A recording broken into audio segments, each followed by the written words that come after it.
Hi everybody, कैसे हैं आप सब? I really hope you all are doing very awesome and good. So warm welcome to all of you in your Kaksha classes again. I'm Ankita and here I'm gonna continue that linear equations in one variable. It is session number 3 जो कि हम आज करने वाले हैं इस class में. ठीक है, जैसा कि आप सबने पहले भी क्लासेस में देखा है कि हमने लीनियर इक्वेशंस को 2 सेशंस ऑलरेडी हमने कर लिया है, जिसपे से हमने लीनियर इक्वेशंस क्या होते हैं वो हमने समझा. फिर उसके बाद हम लीनियर इक्वेशंस को सॉल्व कैसे करते हैं, बैलेंसिंग मेथड या ट्रांसपोजिंग मेथड, ट्रांसपोजिशन मेथड, वो हम पे डिपेंड करता था और हमने किया. आज हम करने वाले हैं word problems. Word problems in the sense कि हम थोड़ा समझेंगे कि रियल लाइफ में एप्लीकेशन है क्या लीनियर इक्वेशन का. तो बहुत सारी सिचुएशंस होती हैं जहां पे हम लीनियर इक्वेशंस का बहुत ज्यादा यूज करते हैं. तो let us go for it, but before that let us continue with सब topics. Introduction part is done. Solution of linear equation is done. Now we are going towards the application part of linear equations in one variable. तो application को समझने के लिए सबसे बेहद खास और जरूरी जो है रास्ता वो ये है कि मैं अगर आपको यहाँ पे एक छोटा सा सिंपल इक्वेशन अपने हिसाब से आपको लेकर बताऊं. अगर मैंने आपसे कहा कि मेरी एज मेरे भाई की एज की 2 गुनी है और हम दोनों की एज का सम है 40 ईयर्स, तो मेरे भाई की एज क्या होगी, है ना. मैं ये क्वेश्चन आपको पूछ रही हूँ. तो मैंने कहा कि लेट अस सपोज मेरी एज है, मेरे भाई की एज है x. तो अगर मेरे भाई की एज है x ईयर्स, तो मेरी एज क्या होगी, ट्वाइस ऑफ हिज एज. तो what about my age? I am just giving you simple example. That is twice of my brother's age. It means 2 times of x. अब मैंने कह दिया कि हम दोनों की एज का सम 60 है. ठीक है, 60 है.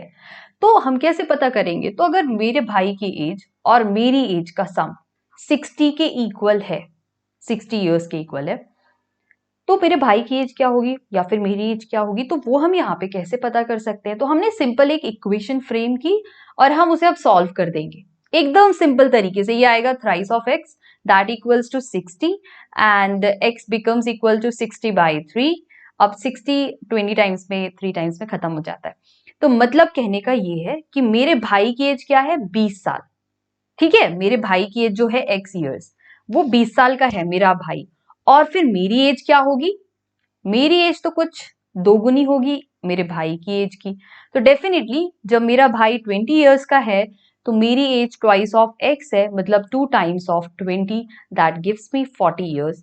सो mine age would be 40 years and my brother's age would be 20 years.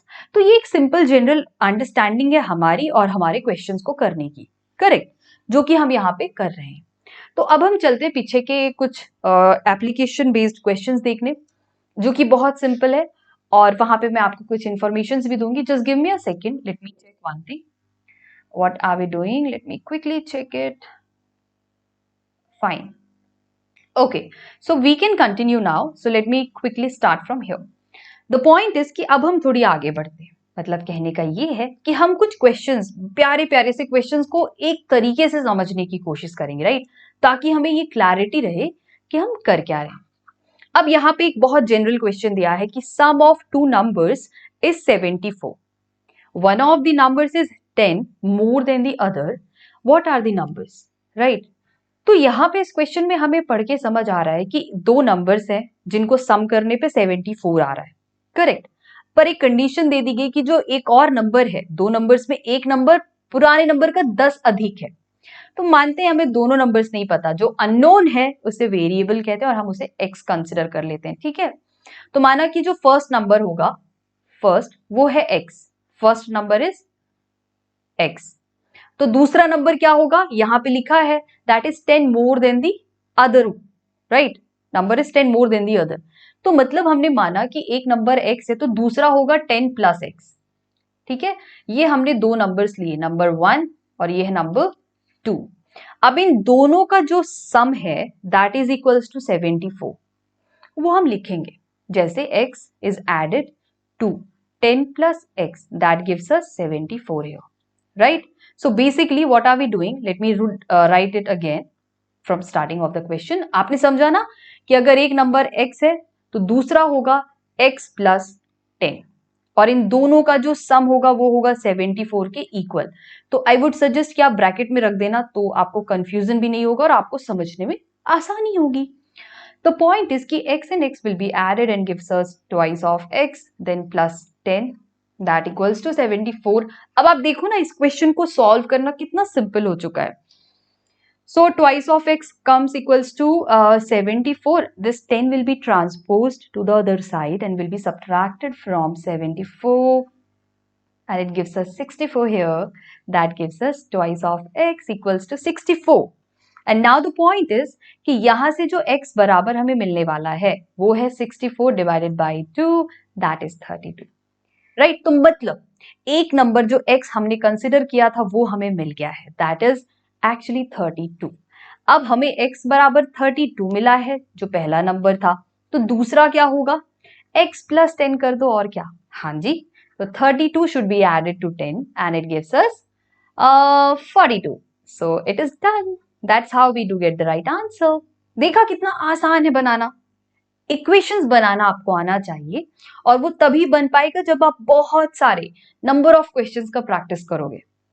ये एप्लीकेशन पार्ट जो हम अप्लाई करते हैं ये सिर्फ आपके 8th ग्रेड में नहीं है, ये जब आप 9th में जाओगे तो linear equations in 2 variables, in quadratic equations, there are so many things in your mathematics. Right, अभी आप मैथमेटिकली हम सिर्फ इसे सॉल्व कर रहे हैं, फिर आप इसे ग्राफ पेपर में बनाना सीखोगे, आप यहाँ से फिर ग्राफ्स बनाओगे इक्वेशंस के, तो ये बहुत लंबी जर्नी होने वाली है हमारी। राइट, तो जरूरी ये है कि हम इनिशिएशन, मतलब जहां से हम इनिशिएट कर रहे हैं वो स्टार्टिंग ही बहुत अच्छी होनी चाहिए, एकदम कॉन्सेप्चुअली ब्यूटीफुल कह सकते हैं उसे हम। It should be very conceptually, it should be very beautiful. That's why you can actually understand the concept. Right, concepts को लर्न करना बहुत इंपॉर्टेंट है। So I am sure you got the values. Let's go for the next question of the day. अब ये जो question आपके सामने है ये बस आपसे एक ही रिक्वेस्ट कर रहा है, बच्चों पढ़ लो आप क्वेश्चन, थोड़ा सा पढ़ लो तो कुछ हो नहीं जाएगा, ठीक है, पढ़िए उसे। If you don't want to read it, I will go ahead. Okay, let me read it. What should be added to twice the rational number minus 7 by 3 to get 3 upon 7? मतलब हमारे पास बोल के रखा है कि -7/3 के ट्वाइस में हम क्या ऐड कर दें, ऐसा क्या ही ऐड कर दें कि हमें 3/7 मिल जाए। अब भाई ये तो हमें नहीं पता था, अच्छा हुआ आपने क्वेश्चन पढ़ के बता दिया बच्चों। तो मैंने आपसे कहा कि एक काम करते हैं, हम y ऐड कर देते हैं ना। कैसे ऐड कर दोगे, अरे माना ऐड कर दिया और काम खत्म। तो 2 sevens are 14, so it should be -14 because 7 is negative, so -14/3 is added to y, that is equals to 7/3। Then अब हम क्या करेंगे, हमें y पता करना है, तो हम -14/3 को उधर साइड भेज देते हैं, चलो भेज दो ma'am. So 3/7 is added to 14/3, right. अभी ऐसा किया हमने, अब क्या होगा, y comes equals to, अब यहाँ पे आप 3 और 7 का एलसीएम लोगे 21 आएगा, फिर हम क्रॉस मल्टीप्लाई करें तो ये 9 होगा और ये होगा 98। अब इसके बाद होएगा सम करोगे आप तो 107/21 आएगा। तो मतलब y जो कि हमारे लिए अननोन था, बहुत दूर था, वो अब हमारे पास है। So y equals to 107/21 that we have got in here, and I'm very sure you have got the same answer. तो बच्चे बस यूं ही देखो कितना आसान है इन क्वेश्चंस को करना। कभी कभी आपसे इक्वेशन फ्रेम्ड क्वेश्चन नोट वाले आ जाते हैं कि अगर इतनी 10 रुपए के 5 नोट हैं, 20 रुपए के 10 नोट हैं, तो मतलब ऐसे क्वेश्चंस भी आते हैं क्या? हाँ आते हैं। एक एनसीईआरटी का बहुत ही धमाकेदार क्वेश्चन है, मतलब ये सारे एनसीईआरटी बुक के ही क्वेश्चन है, डोंट वरी। लेकिन मैं आपको एक छोटा सा इंफॉर्मेशन ये भी दूंगी कि ये सारे क्वेश्चंस एनसीईआरटी बुक के हैं और एक बहुत ही उम्दा क्वेश्चन है जो कि यहाँ पे आएगा थोड़ी देर बाद, लेकिन हम कुछ क्वेश्चंस एजेस पर भी बेस्ड करेंगे, ठीक है। मैंने आपको एक एग्जाम्पल समझाया कि मेरी एज मेरे भाई की एज की 2 गुनी है और हम दोनों की एज का सम 60 है, 60 इयर्स। तो अगर हम इस क्वेश्चन की बात करते हैं तो यहाँ पे भी क्वेश्चन बड़ा शानदार तरीके से दिया गया है। The present age of Sahil's mother is 3 times the present age of Sahil. After 5 years, their ages will add to 66 years, then find their present ages. अब कहा क्या है, बहुत सिंपल तरीके में लिखा है कि प्रेजेंट एज जो साहिल की मम्मा की है, माँ की है, वो उसकी एज की 3 गुनी है। तो माना कि जो साहिल है, हम यहाँ पे साहिल को सीधे ऐसे लिख रहे हैं और उसकी मम्मा को हम यहाँ पे मदर लिखेंगे, ठीक है, साहिल्स मदर। तो माना हमें दोनों के एजेस नहीं पता, लेकिन कुछ तो गिवन है क्वेश्चन में, हम उसके अकॉर्डिंग फॉलो अप कर सकते हैं यहाँ पे। So the point was कि let us suppose Sahil's age is X years and his mother's age is thrice of Sahil's age, right? So it should be 3 times of X, that is 3X. ठीक है, ये उसकी mummy की as है, उसकी मम्मा की as है, माता जी की। अब क्या बोल रखा है, ये इनकी प्रेजेंट एज है, that is their present age, हम अभी कंसिडर कर रहे हैं। आगे क्या बोले, after 5 years their ages will add to 66 years, मतलब आज नहीं, 5 साल बाद की बात हो रही है। तो मतलब अगर आज मैं 10 साल की हूं, तो अगले 5 साल में मैं 15 साल की हो जाऊंगी, है ना। तो यहाँ पे अभी अगर साहिल x साल का है, तो 5 साल बाद ये x प्लस 5 years का हो जाएगा आफ्टर 5 years, राइट। जो कि मैं यहाँ पे लिख रही हूँ, आप प्लीज ध्यान से देखना। आफ्टर 5 years, स्पेलिंग्स पे थोड़ा सा क्लैरिटी नहीं होगा, तो I have to erase it, let me write with the black red colour. After 5 years, right? Sahil's age is x plus 5 and his mother's age will be, उसकी mummy की as क्या हो जाएगी, थ्राइस ऑफ x प्लस 5, क्योंकि 5 साल बाद की अब हम बात करेंगे। तो ये हो गया। तो क्वेश्चन हमारा यहां तक डन है, मतलब दोनों की एजेस हमें नहीं पता थी, तो हमने साहिल की एज x कंसिडर की और उसकी मम्मी की एज उसकी एज की 3 गुनी है, तो वो हमें पता चल गई। अब हम 5 साल बाद का कैलकुलेट करेंगे, तो x plus 5 will be the age of Sahil and his mother's age will be thrice of x plus 5. अब स्टेटमेंट क्या बोल रहा है कि आफ्टर 5 years, हमें तो एजेस मिल गई दोनों की, their ages will add to 66 years, मतलब 5 साल बाद हम इन दोनों एजेस को जब सम करने वाले हैं, वो 66 years के बराबर होगी। चलो देखते हैं। तो हमने क्या किया कि यहाँ पे देखते हैं, तो हमने क्या किया, x प्लस 5 जो कि साहिल की एज है 5 साल बाद, और उनकी मम्मी की एज है थ्राइस ऑफ x प्लस 5, इसको इक्वल किया हमने 66 इयर्स के इक्वल, क्योंकि यहाँ पे गिवन है, मैं अपने से कुछ नहीं कर रही हूँ बच्चों, प्लीज ऐसा मत सोचना, ये सिर्फ जो गिवन है मैं वही बता रही हूँ आपको, ठीक है। अब आप क्या करोगे, आप सिंपली जो ब्रैकेट्स ओपन करोगे, तो x plus 5 plus thrice of x plus 5 equals to 66, that we get here. So x plus 3x gives us 4x here, and 5 plus 5 it will be 10, that equals to 66. So finally 4x equals to हमें क्या मिलेगा, 66 minus 10, हमने 10 को उधर ले जाके घटा दिया, ठीक है, सब्ट्रैक्ट करवा दिया। अब हमारे पास बचा 4x equals to 56, क्योंकि 66 में 10 जाएंगे तो 56 बचेगा। अब x बराबर क्या आएगा, 56 को हम इधर 4 से डिवाइड करेंगे। अब आपने पढ़ा ही होगा कि x बराबर होगा, किसके टेबल में 56 आता है, अरे भाई साहब 4 से डिविजिबल है, हाँ 14 टाइम्स, ठीक है। तो ये ऐसा हुआ हमारा नन्हा सा क्वेश्चन, ठीक है। अब बात ये आई कि ठीक है, साहिल की एज तो पता चल गई, उसकी मम्मी की एज क्या होगी, तो बहुत सिंपल है, उसकी मम्मी की एज थी थ्राइस ऑफ x, राइट। तो थ्राइस ऑफ x जो थी, मतलब 14 इंटू 3, तो उनकी मम्मा की एज क्या हो गई, 42 इयर्स। अब अगर आपसे पूछा जाए कि 5 साल बाद दोनों की एजेस बताओ, ये तो आपने उनकी प्रेजेंट एजेस बताई, क्योंकि क्वेश्चन में क्या बोला था कि फाइंड देयर प्रेजेंट एजेस, तो हमने अपना क्वेश्चन खत्म कर लिया, ठीक है, हमें यहीं तक करना था, till here only we have to do it, right. But if it has been asked to you कि let's find the ages after 5 years, तो what to do, just keep here values, 14 plus 5 it should be 90 and it should be 42 plus 5 47, that's it, खत्म, बस इतना ही है। आई really hope आपको ये classes में question समझ आ रहे होंगे, कितने आसान है इन क्वेश्चंस को बनाना। अब एक क्वेश्चन और भी बहुत इंपॉर्टेंट है, ये आपके एनसीईआरटी बुक का बहुत इंपॉर्टेंट क्वेश्चन है, अगर मैं आपको बताऊं, देविशी has a total of rupees 590 as currency notes in the denominations of rupees 50, rupees 20 and rupees 10. The ratio of the number of rupees 50 notes and rupees 20 notes is 3:5. If she has a total of 25 notes, how many notes of each denomination she has? Devshi के पास total 590 रुपए है बेटा, 590 रुपए। अब वो सारे के सारे नोट हैं, जो भी उनके पास रुपए है ना, वो सब नोट के फॉर्म में है, करेंसी नोट्स में है। उसमें उन्होंने 50 रुपए की नोट्स रखी है, 20 रुपीज की नोट्स रखे हैं और 10 रुपीज के। अब 50 और 20 के नोट्स जो है उसका रेशियो गिवन है, दैट इज 3:5। ठीक है, और टोटल नंबर ऑफ नोट्स जो है 10 की नोट्स तो नहीं दिया है मैम, कोई बात नहीं, पता कर लेंगे। तो अगर टोटल उनके पास 25 नोट्स है, तो how many notes of each denomination she has. अब इस क्वेश्चन को करने से पहले आप थोड़ा पढ़ो, 2 बार तो पढ़ो ही, पढ़ो 2 बार इस क्वेश्चन को, तब तक आपके पास टाइम है।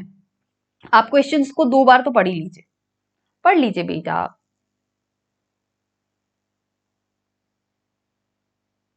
Right, you should know about it, what are you doing.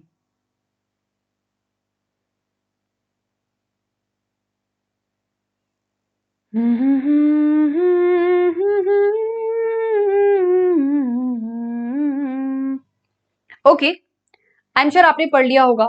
अब बच्चे यहाँ पे ना थोड़ा सा कॉन्सेप्चुअली हमें आगे बढ़ना होगा। हमें 20 और 50 नोट्स और 20 नोट्स का रेशियो गिवन है कि 3:5 के फॉर्म में है, तो 10 रुपीज का नोट कितना होगा। टोटल नोट्स 25 है, ठीक है ठीक है, एक आइडिया मेरे पास आया। अगर हमने ऐसा किया कि total let us suppose there are 3x of 50 notes and 5x of 20 notes. Okay, 5x of 20 notes, ratio given है, तो हमने कंसिडर किया कि 3x उसके 50 के नोट के हैं, टोटल 3x, और ये है 5x आपके पास 20 के नोट्स, और दोनों को बनाया तो 25 के बराबर होंगी दोनों नोट्स। ठीक है, आगे क्या करें। आगे इस क्वेश्चन में यही तो ट्विस्ट है कि करना क्या है। अब आप ध्यान से सुनना, यहीं पे आप रुक मत जाना, रुक जाना नहीं मेरे दोस्तों। एक बात याद रखो कि ये टोटल नोट्स जो होंगी, है ना, ये टोटल नंबर ऑफ जो नोट्स हैं, ये एक्चुअली किसके हैं, 50 और 20 के। तो अगर हमें 10 के नंबर ऑफ नोट्स चाहिए कि ठीक है भाई, कि नंबर ऑफ 10 रुपीज नोट्स कितने होंगे, वो हमें कैसे पता चलेगा। तो अगर हम इन दोनों को ऐड करके 25 नोट्स सब्ट्रैक्ट कर दें, तो हमें नंबर ऑफ 10 रुपीज नोट्स पता चल जाएंगे। ठीक है, तो इसका सम आएगा 8x, और टोटल नंबर ऑफ नोट्स कितने, 25। सो 25 नोट्स में आप 8x सब्ट्रैक्ट कर दो, तो यही तो होगा number of rupees 10 notes. Right, थोड़ा सा क्लमसी हो गया, let me write it very well. Number of rupees 10 notes. Okay, I am writing it, notes equals to 25 minus 8x। ठीक है, तो ये हो गया। अब बात ये आई कि ये तो नंबर ऑफ नोट्स हमने पता कि माना कि 50 रुपए के 3x नोट है, और 20 रुपीज के 5x नोट्स हैं, और 10 रुपीज के 25 माइनस 8x नोट्स हैं। ठीक है, ये तो क्लियर हुआ। अब टोटल मनी भी तो पता चलनी चाहिए, तो नंबर ऑफ नोट्स है, अब मनी कैसे पता चलेगा। तो बहुत सिंपल है, 3x जो है हमारे पास वो क्या है, 50 रुपीज के नोट्स हैं, राइट। तो यहां पे आप इसको 50 से मल्टीप्लाई करोगे, तो आपको 50 रुपीज टोटल मनी कितना मिल गया, 150x। ठीक है, अब वैसे ही आपके पास ये क्या है, 20 रुपीज के नोट्स, तो अब इसको टोटल मनी में कन्वर्ट करना है, तो 20 टाइम्स 5x, मतलब ये आएगा 100x के इक्वल। ठीक है, अब 10 रुपीज के नोट्स तो हमारे पास 25 माइनस 8x है, तो मनी कितना होगा उसे भी आप यहाँ पे टोटल कर सकते हैं, 25 minus 8x, that equals to 250 minus 80x। ठीक है, ये मनी था जो उसके देवशी के पास है। ठीक है, अब हम क्या करेंगे कि अब हम इन सारे मनी को इक्वेट करेंगे 590 के इक्वल, तभी तो हमारी इक्वेशन बनेगी भाई। According to the question, the total money, this total money is equal to 590 rupees. तो इतना ही काम है। अब आगे आप कर लोगे या मुझे करना पड़ेगा। कुछ नहीं करना है, 150 जो x वाले टर्म से आप उन्हें ऐड कर दो और ट्रांसपोजिशन करेंगे, सब खत्म हो जाएगा काम। करे क्या, लिखना बहुत सारा पड़ेगा जो कि मुझे पसंद नहीं है, चलो कर लेते हैं। Okay, so the money, just give me a second, actually something is there in my eyes, I think. Okay, total money that she has, पीछे से कॉपी करो ma'am, 150x, let me write it down, 150x plus, यहाँ पे क्या है 100x plus 250 minus 80x, I think I'm not wrong, Yes, ma'am, you're not wrong. So total money equals to 590. अब XX वाले जो टर्म्स हैं आप उन्हें ऐड करो, तो 150 plus 100 it's 250. So 250 minus 80 times of X that equals to 590 में से इधर 250 आप सब्ट्रैक्ट कर दो, ठीक है, डायरेक्ट कर दिया हमने, तो 250 में से इधर गया तो ये आएगा कुछ 170x, राइट। आप खुद से कैलकुलेशन करना, मैं यहाँ पे अपने मन से कर रही हूँ, आप मेरा कॉपी मत करना बच्चे, ठीक है।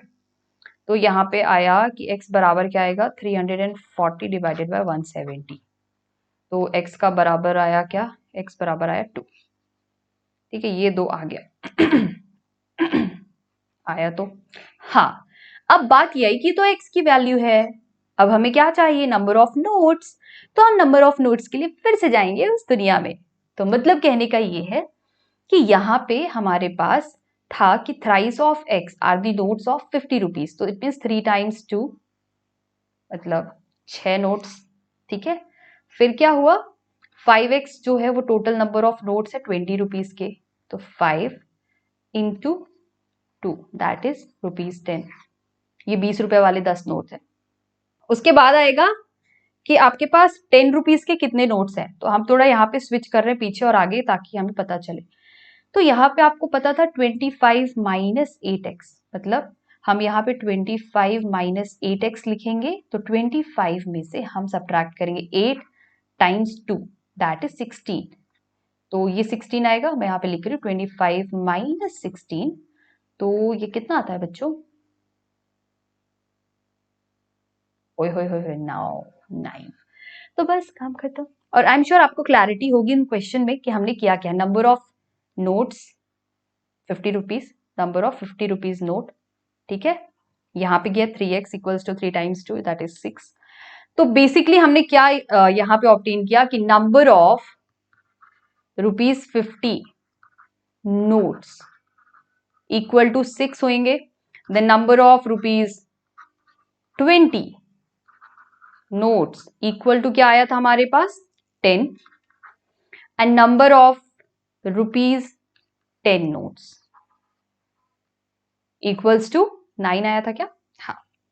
देखा, तो कितना सिंपल है इसे करना, बस यूं ही ऐसा देखो, ये थोड़ा लेंदी क्वेश्चन लग रहा होगा but it is not that much lengthy, it's just based on the understanding part and that is it, nothing is more than it, I am sure you can get it. तो यहां तक, बस यहीं तक एक क्वेश्चन था हमारा, एक और भी क्वेश्चन कर लेंगे फिर चले जाएंगे पक्का बच्चों, ये लास्ट क्वेश्चन है, और भी हम क्वेश्चंस करेंगे सो डोंट वरी। लेकिन आपको बोला था मैंने छोटा सा सेशन है और बड़ा हुआ जा रहा है, मैम कैसे करते हो इतना बड़ा काम, बस यूं ही आपकी प्रेरणा मिलती है मुझे। चलिए बच्चा, ये क्वेश्चन रीड करो आप सब जल्दी से, तुरंत रीड करो और मुझे बताओ इसका आंसर कैसे करना है आपको। Sum of two numbers is 95, if they differ by 15 what are the numbers. फिर से नंबर्स का गेम आ गया है ना, हाँ या ना बच्चे, आ रहा है ना नंबर्स का गेम। मतलब कहा ये कि दो नंबर्स हैं, उन दोनों का सम मिलाकर है 95, और अगर इन दोनों को हम डिफरेंट मतलब डिफर कर रहे हैं 15 से, बस कि दोनों के बीच का डिफरेंस है वो 15 है, तो नंबर्स क्या होंगे। तो माना कि पहला नंबर होगा x, ठीक है, और दूसरा होगा क्या 95 माइनस एक्स, क्योंकि अगर पहला x है तो दूसरा 95 माइनस x होगा, ठीक है। ये हमने यहाँ पे सॉल्यूशन में लिख दिया कि let us suppose the first number is x, right, then another number will be 95 minus x, right, that I'm writing here। अब दोनों के बीच का जो डिफरेंस है वो 15 है, तो x minus according to the question I am doing it, right. If दोनों के बीच का डिफरेंस 15 है तो मतलब 95 माइनस x, ये पहला नंबर और दूसरा नंबर, इन दोनों के बीच का डिफरेंस है 15। अरे ये क्या कर दिया, चलो पीछे चलते हैं, ऐसा कुछ 15। तो नंबर्स बताओ, तो कितना सिंपल बना दिया इस क्वेश्चन को, x minus 95 plus x that equals to 15, right. तो x और x को ऐड किया आपने, बच्चे ऐड करो आप, ठीक है, ट्वाइस ऑफ एक्स आएगा, और इधर 15 के पास -95 गया तो +95 बन गया, ठीक है। और ये बनेगा 110, तो twice of x equals to 110। तो हमें यहाँ पे x का वैल्यू चाहिए, राइट। तो according to the last one, 2x equals to 110, then x equals to 110/2। अब यहां से x का वैल्यू क्या मिलेगा? 55, 55, 55। मेरे बचपन के दिन आ गए मुझे याद। तो x बराबर मिल गया है 55, मतलब 55। अब ये तो पहला नंबर मिला। अब दूसरा नंबर 95 माइनस x, अगर आपको याद हो तो हम यहीं पे क्या करेंगे, 95 में से हम 55 को करेंगे सब्ट्रैक्ट और हमें मिलेगा 40। ये ऑफ कोर्स यस, क्योंकि एक नंबर तो मिल गया और दूसरा नंबर होगा, this is the first number, right, this is the first one and here it is second one, right? So that is it for the day. I'm sure it's done. Please make a practice of questions from your book क्योंकि it's very very important.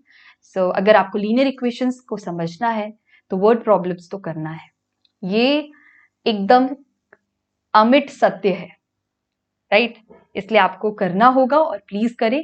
जो भी doubts हैं आप comment section में जरूर put करें ताकि मैं आपको उनके आंसर्स दे सकूं। So thank you, have a great day all, let us see you all very soon, thank you.